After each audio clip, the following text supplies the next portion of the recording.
அவருடைய சத்தத்தை அறியாதவர்களா போயிடுறோம்.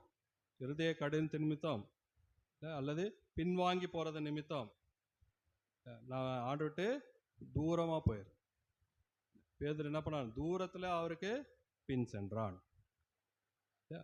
அப்படியே கொஞ்சம் தூரம் போக போக கடைசியில ஆண்டவர்ன்றதே இது ஆண்டவர் என்பதையே அறியாதிருந்தான்.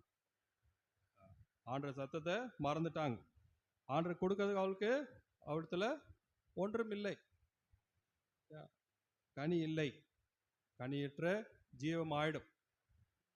நம்ம ஆண்டவருடைய பிள்ளைகளா வைத்திருக்கிற அதே சமயத்துல நாம் ஜாக்கிரதையா இல்லை அப்படின்னா கனியற்றவளா போயிடும்.